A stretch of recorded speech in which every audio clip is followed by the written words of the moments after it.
വി.ആർ. രാജശേഖരൻ, ഇവിടെ 15-അംഗ ട്രസ്റ്റിൽ 3 പേരെങ്കിലും സർക്കാർ പ്രതിനിധികളാണ്. ഒന്ന് കേന്ദ്രം, ഒന്ന് സംസ്ഥാനം, ഒന്ന് ജില്ലാ മജിസ്ട്രേറ്റ്. ആ ട്രസ്റ്റ് കേന്ദ്ര സർക്കാർ ക്യാബിനറ്റ് അംഗീകാരത്തിൽ പ്രധാനമന്ത്രി ലോക്സഭയിൽ പ്രഖ്യാപിച്ചതുമാണ്. ആ ട്രസ്റ്റ് അവിടെ ഇരിക്കെ ഇത്രയും നീണ്ട കാലാവധിയിൽ മാരകമായ കോടിക്കോടികളുടെ ക്ഷേത്രക്കൊള്ള ഏതോ ഒരു ഡ്രൈവറും കുറച്ച് ഉദ്യോഗസ്ഥരും ചെയ്തതാണ് എന്ന് പറഞ്ഞാൽ അരിയാഹാരം കഴിക്കുന്ന ആരെങ്കിലും വിശ്വസിക്കുമോ? ശ്രീ വി.ആർ. രാജശേഖരൻ.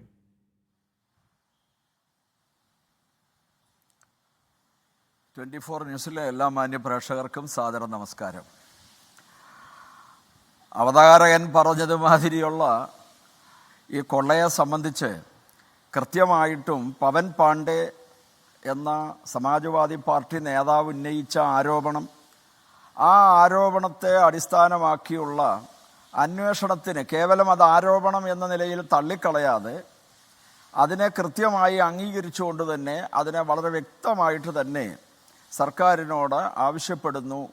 കേവലം ഒരു പോലീസ് കേസ് രജിസ്റ്റർ ചെയ്യാൻ പോവാതെ ഇതിനെ സംബന്ധിച്ച് സമഗ്രമായ അന്വേഷണം ആവശ്യപ്പെട്ടുകൊണ്ട് ശ്രീരാമ ജന്മഭൂമി തീർത്ഥക്ഷേത്ര ട്രസ്റ്റ് തീരുമാനം അനുസരിച്ച് തന്നെയാണ് ഉത്തർപ്രദേശ് സർക്കാരിനോട് ഒരു സ്പെഷ്യൽ ഇൻവെസ്റ്റിഗേഷൻ ടീമിനെ തയ്യാറാക്കണമെന്നും അതിൽ വളരെ കൃത്യമായിട്ട് തന്നെ അവിടുത്തെ മുഖ്യമന്ത്രിയും ആഭ്യന്തരമന്ത്രിയും ഒക്കെ വളരെ ഭംഗിയായിട്ട് തന്നെ ഏറ്റവും മിടുക്കനായിട്ടുള്ള IG റാങ്കിലുള്ള ഒരു സീനിയർ IPS ഓഫീസർ, അതേപോലെ തന്നെ അഡ്മിനിസ്ട്രേഷൻ രംഗത്തെ ഏറ്റവും പ്രതിഭാശാലിയായ ഒരു വ്യക്തി,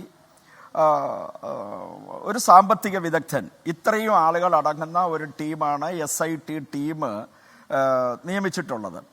ആ ടീം കൃത്യമായിട്ടും അതിൻ്റെ അന്വേഷണം ഏറ്റെടുക്കുന്ന സമയത്ത് തന്നെ ഈ രാമജന്മഭൂമി തീർത്ഥക്ഷേത്ര ട്രസ്റ്റിൻ്റെ ആരാധ്യനായ ജനറൽ സെക്രട്ടറി ചമ്പത് റായ്ജിയും അതേപോലെ തന്നെ പ്രധാന ചുമതലക്കാരിൽ ഒരാളായിട്ടുള്ള അനിൽ മിശ്രാജി, അവർ രണ്ടുപേരും തന്നെ നേരെ SITക്ക് മുമ്പാകെ ഹാജരായിക്കൊണ്ട് രാമജന്മഭൂമി തീർത്ഥക്ഷേത്ര ട്രസ്റ്റിൻ്റെ പ്രവർത്തന സംവിധാനങ്ങൾ, അവിടുത്തെ സാമ്പത്തിക ക്രമീകരണങ്ങൾ, ഇതിനെ സംബന്ധിച്ചുള്ള വളരെ വ്യക്തമായ രൂപരേഖ മണിക്കൂറുകളോളം നീണ്ട ഒരു സംവിധാനത്തിൽ അവരെ ബോധ്യപ്പെടുത്തുകയും അവരുടെ ചോദ്യങ്ങൾക്ക് സംശയങ്ങൾക്ക് കൃത്യമായ മറുപടി അവർക്ക് കൊടുക്കുകയും ചെയ്തിരുന്നു.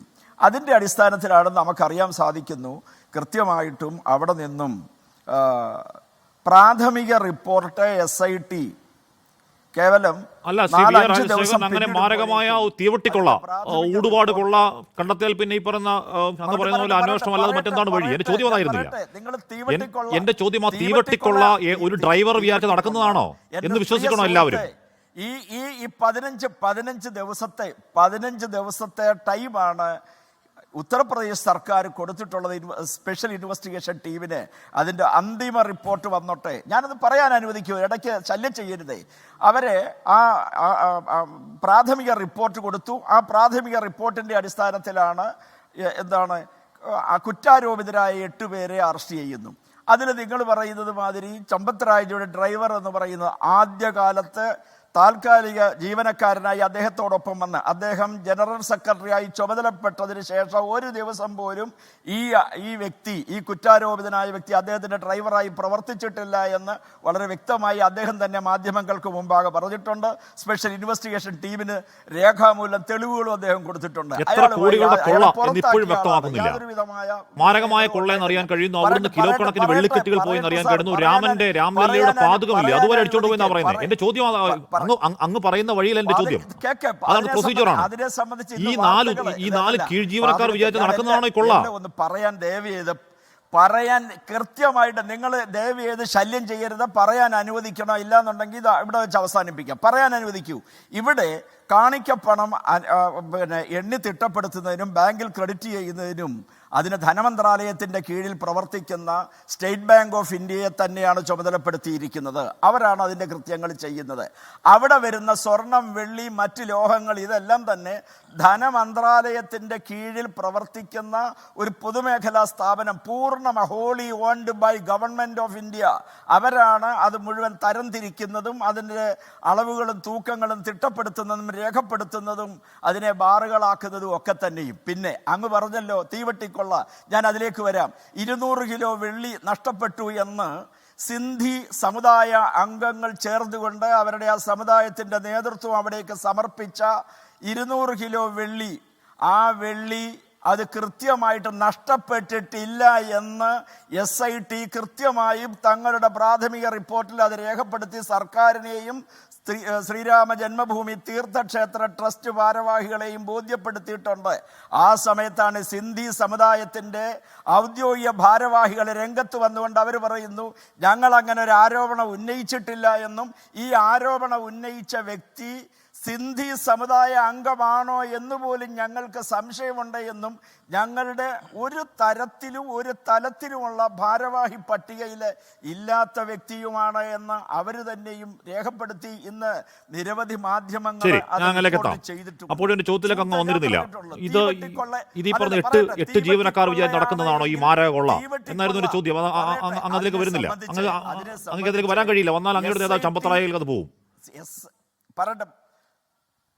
അങ്ങേക്ക് അതിന് മറുപടി പറയാൻ കഴിയില്ല. കാരണം എന്താണ്? അങ്ങയുടെ നേതാവ് ചമ്പത്തറായിലേക്ക് അന്വേഷണം പോകും. അറസ്റ്റ് ചെയ്യണം. ചമ്പത്തറായിക്ക് ഏതെങ്കിലും ചമ്പത്തറായിക്കോ അനിൽ മിശ്രയ്ക്കോ ഗോപാൽജിക്കോ ആർക്കെങ്കിലും ബന്ധമുണ്ട്? 15 അംഗങ്ങളുള്ള ഇതിൽ ഗവൺമെന്റ് നോമിനികൾ ഒഴികെ ബാക്കിയുള്ള ആർക്കുണ്ടെങ്കിൽ ഗവൺമെന്റ് നോമിനികൾ അടക്കം മുഴുവൻ ആളുകളും അന്വേഷണ പരിധിയിൽ വരണം. സമഗ്രമായ സമ്പൂർണമായ അന്വേഷണം നടത്തി കുറ്റം ചെയ്തവരാരായാലും അവരുടെ പേരിൽ നിയമ നടപടിയെടുക്കണം, അവരെ ശിക്ഷിക്കണം. ഇതാണ് വിശ്വ ഹിന്ദു പരിഷത്തിന്റെ കാഴ്ചപ്പാട്. പക്ഷെ ഒരു കാര്യം കൂടി ഒന്ന് പറഞ്ഞോട്ടെ. നമ്മൾ ചരിത്രം പരിശോധിച്ചാൽ ഈ സംവിധാനം ഒരുക്കുന്നതിന് വേണ്ടി ജീവൻ ത്യജിച്ച ഒരു സമൂഹത്തിന്റെ സംഘടനയാണ് വിശ്വ ഹിന്ദു പരിഷത്ത്. അതിനുവേണ്ടി 60 വർഷക്കാലത്തോളം ഇതിനു വേണ്ടി കാത്തിരുന്നു. നിയമവൃത്തങ്ങളിൽ അതിൻ്റെ തീരുമാനമാവട്ടെ. അവിടെ ഒരു ചില്ലിക്കാശ് ശ്രീരാമ ജന്മഭൂമി തീർത്ഥക്ഷേത്ര ട്രസ്റ്റിന്റെ ഒരു വ്യക്തിയും ഒരു ചില്ലിക്കാശ് 1400 കോടിയുടെ ക്രമക്കേട് നിങ്ങൾക്കെതിരെ വന്നിട്ടുണ്ട് സാർ. മാത്രമല്ല VR രാജശേഖരൻ 1400 കോടിയുടെ ക്രമക്കേട് ആരോപണം VSPക്കെതിരെ വന്നിട്ടുണ്ട്. ക്ഷേത്രത്തിന്റെ പേരിൽ നോട്ടും വോട്ടും കൈപ്പറ്റിയ നിങ്ങൾ ആ പണം ഉപയോഗിച്ചത് ക്ഷേത്ര നിർമ്മാണത്തിനല്ല, സ്വന്തം കെട്ടിടങ്ങൾ കെട്ടാനും സർക്കാർ ഉണ്ടാക്കാനും ആരോപിച്ചത് സമാജ്വാദി പാർട്ടി അല്ല, കോൺഗ്രസ് അല്ല, നിർമോഹി അഖാഡ വക്താവ് മഹന്ത് സീതാറാം. നിങ്ങൾ VSPക്കെതിരെ ഉയർന്ന അഴിമതി ആരോപണമാണ്. നിങ്ങൾ പറയാൻ അനുവദിക്കൂ. ശരി, നിങ്ങൾ പറഞ്ഞു കഴിഞ്ഞോ? എന്നെ പറയാൻ അനുവദിക്കണം. ഇടയ്ക്ക് കയറി ഇടപെടരുത്. 1400 കോടി രൂപയുടെ തട്ടിപ്പ് നടത്തിയെങ്കിൽ അതിൻ്റെ പേരിൽ ഏത് കോടതിയിലാണ് കേസ് നിലവിലുള്ളത്? ആരെയൊക്കെയാണ് ശിക്ഷിച്ചിട്ടുള്ളത്? നിങ്ങളൊന്ന് പറയുക. ഒരു ചില്ലിക്കാശ് പോലും എടുത്തിട്ടില്ല. ഒരു ചില്ലിക്കാശിൻ്റെ ഇത് നടക്കത്തില്ല. ഇതിന് ശ്രീരാമ ജന്മഭൂമി തീർത്ഥക്ഷേത്ര ട്രസ്റ്റിന് ഔദ്യോഗികമായിട്ട് തന്നെ വളരെ ക്വാളിഫൈഡ് ആയിട്ടുള്ള ചാർട്ടേഡ് അക്കൗണ്ടൻസ് ടീമിൻ്റെ ഇന്റേണൽ ഓഡിറ്റ് കൃത്യമാണ്. ഇത് പബ്ലിക് ഡൊമിനിയനിൽ ലഭ്യമാണ്. അത് കഴിഞ്ഞ് statutory auditor, controller and auditor general of India അവരുടെ പരിശോധന. കാര്യം അറിയാത്തോണ്ടാണ് പറയുന്നത്. എന്ന് പറഞ്ഞാൽ ഈ പറഞ്ഞ അക്കൗണ്ടിലേക്ക് വരുന്നതിന് മുമ്പ് 500 കെട്ടുകൾ ഇവർ അടിച്ചു മാറ്റുമെന്നാണ് പറയുന്നത്. പിന്നെ എങ്ങനെയാണ് ഈ പറഞ്ഞ പുറത്തുവിട്ട 300 ചില്ലുവാനും കൂടി തന്നെയാണ് ആർക്കറിയാം. അതിന് എത്രയോ മടങ്ങിരട്ടി അവിടെ വന്ന് അടിച്ചു മാറ്റിക്കൊണ്ടെന്ന് ആർക്കറിയാം.